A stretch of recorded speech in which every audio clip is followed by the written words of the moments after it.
Vă mulțumesc celor care ați venit în această zi. Este unică pentru asociația noastră în ani. În primul rând, aș vrea să vă spun câteva concluzii legate de perioada de la începutul zborurilor și până în prezent. Evenimentele care s-au întâmplat în această perioadă. Eu aș vrea să mulțumesc tuturor colaboratorilor pentru rezultatele obținute la nivel de cluburi, asociații, cât și la nivel național.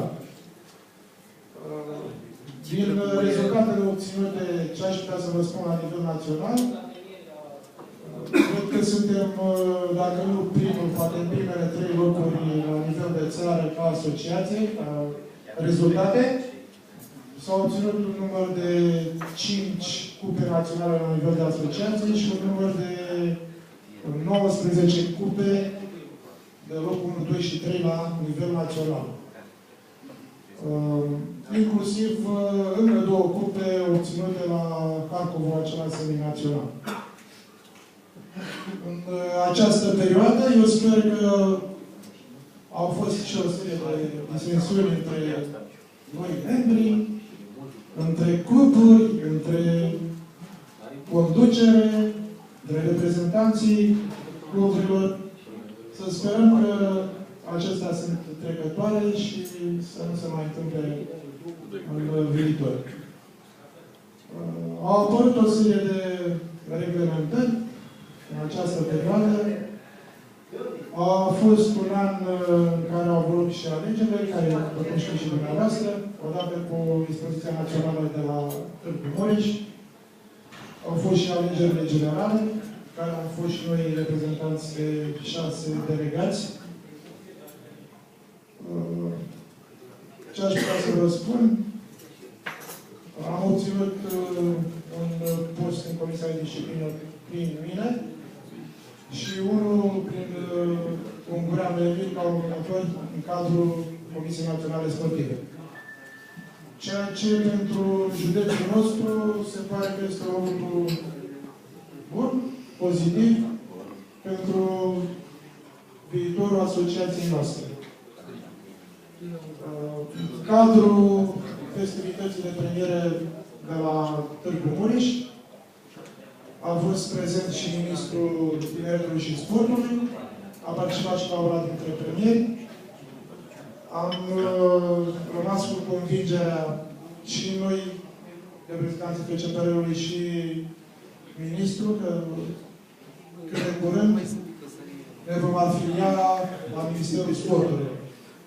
Voluntarul va trebui înregistrat ca, nu ca și pasăre de curte sau altceva, să fie reprezentant, să dea o lege pentru porumbeul sportiv, ar fi ca și un sport voluntar. De asemenea, s-a încheiat un protocol între Federația Română, Ungară și Germană legat de anul 2016, când se va organiza Cupa Continentală la noi.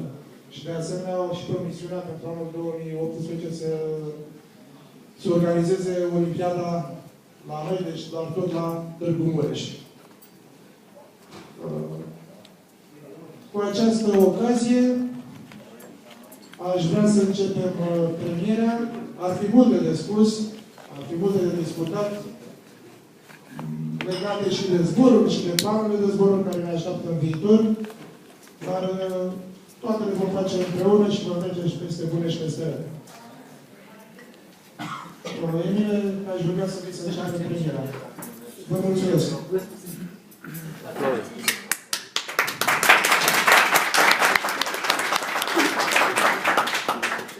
Dacă va vrea cineva să ia cuvântul, v-aș ruga acum până începe premiera, domnul Dorișa îți spune la dorința să ia cuvântul. Deoarece este o zi festivă, eu nu pot decât să vă zic sărbători fericite, la mulți ani și gânduri bune.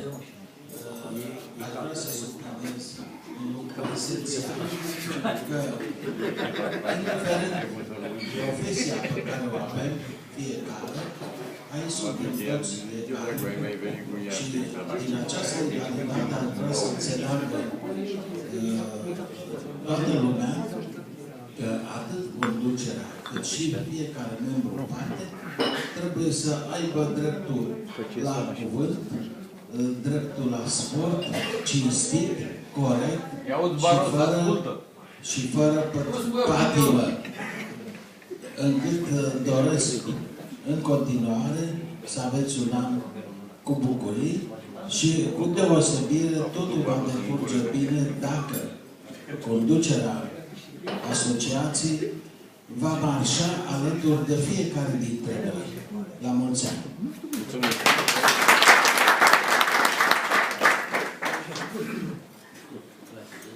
Ce mai dorește cineva să ia cuvântul?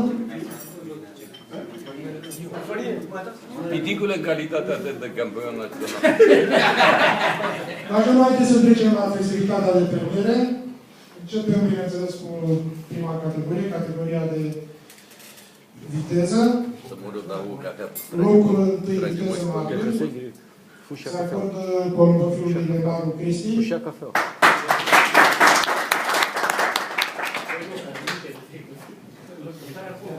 Să stai acolo să mai bun.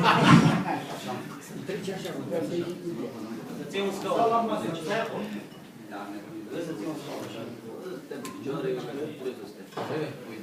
Și locul 2, tot același crescător Lenaru Cristi. Emilei.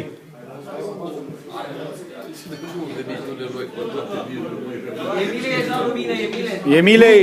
Emilei. Ștefănescu Dumitru.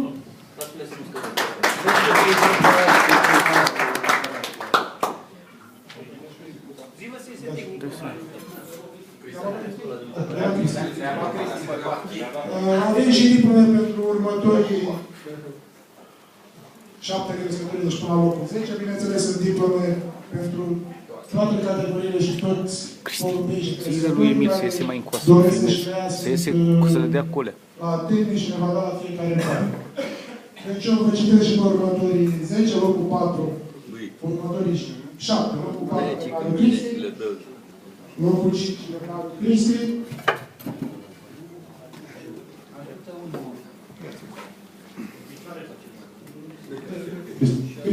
Dă-te, bă, mai încoasă. locul 6, Lenaru Cristi, locul 7, Lenaru Cristi, locul 8, Lenaru Cristi, locul 9, Lenaru Cristi, locul 10, Lenaru Cristi. Să-l aplaudăm pentru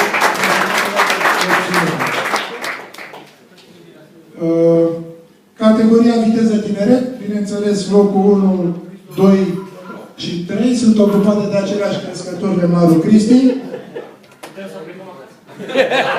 4, 5, 6 aceleași crescători Lenaru Cristi.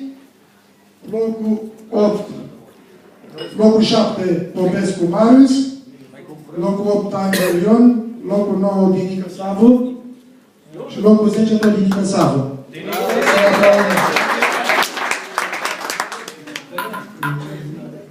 Bă, Savule, tu ești pe mine,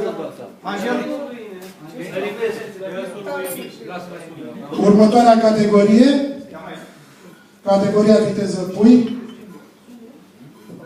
locul 1 Gavrilescu și Iagăru, locul 2 Gavrilescu Iagăru, locul 3 subsemnatul, locul 4 tot subsemnatul, locul 5, adică eu, Hristă. Gavrilescu locul 5, locul 6 Nica Valentin, locul 7 Rotana, locul 8 Ioja Marin, Manole, locul 9 Gavrilescu și Iagăru, locul 10 Beleancă Nicolae. Categoria ce serie are porumbța? Bă, la Beleancă aveți ce serie are porumbța? Următoarea categorie este cea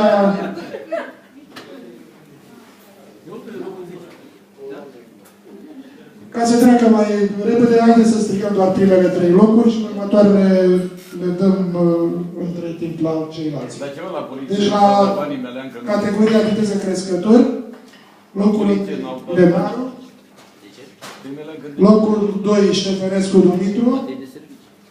Locul 3, Izvoranu Cristian.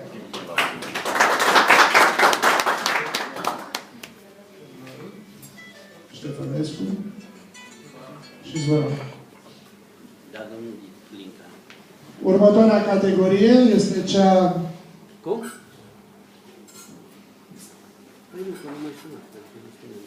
Palmares Viteză Maturi, 2012-2013, locul 1, Lemnaru Cristian, locul 2, Lemnaru Cristian, locul 3, Lemnaru Cristian.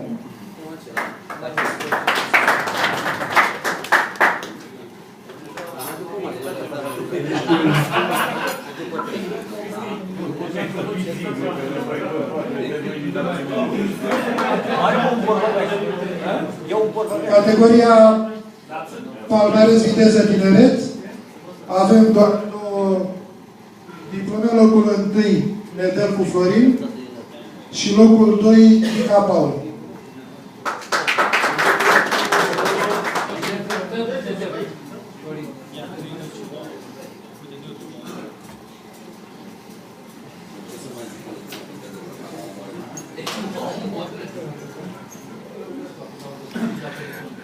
Următoarea categorie, Palmares Viteză Crescători, locul 1, Lemnaru,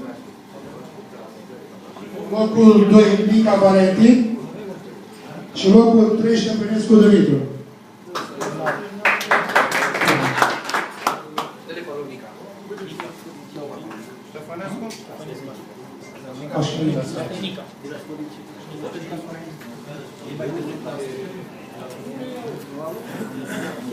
Următoarea categorie, Palmares 3 ani, locul 1, Barbu Marius, locul 2, Dobrin Costel și locul 3, același crescător, Dobrin Costel. Haideți să-i aplaudăm. N-am găsit-o niciodată. Păi dacă mă omor Cristi, băga la asta să iau și eu. Următoarea categorie, Crescător Palmares 3 ani, locul 1, Lemnaru Cristi, locul 2, Bala Costel și locul 3, Tudoroiu Constantin. Locul 2, Bala Costel și locul 3, Tudoroiu Constantin.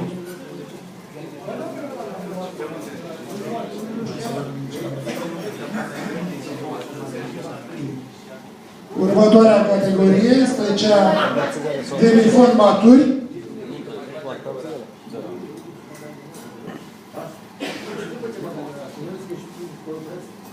Această categorie este dominată ca și cea de viteză de crescătorul Lemnaru Cristi, care are locul 1, 2 și 3. Pale lui Cristi mai bine le lăsați acolo, că nu m-au loc pe mese.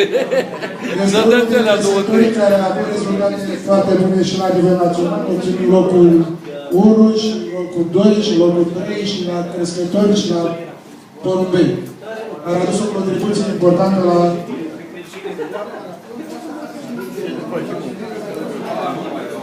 locul pe care l-a obținut asociația noastră la nivel național.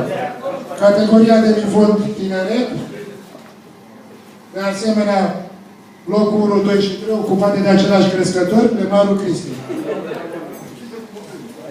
Emile, lasă-le mă pe alea acolo și pe alea, dă-le pe alea 5-6 care sunt unde să le mai pună.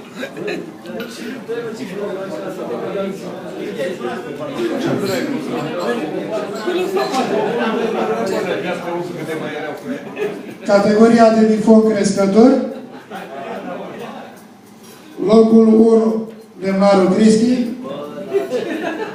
locul 2, Iancu Berchi și locul 3, Ștefănescu Dumitru.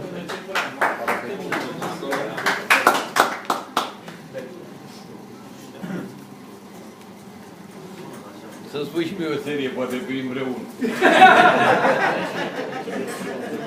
Să te caut. Poate să nu te cite împreună la Balamar. Rămâne pe aici. Palmares de uniform maturi, locul 1 este ocupat de Tudoroiu Constantin, Locul 2, Grigore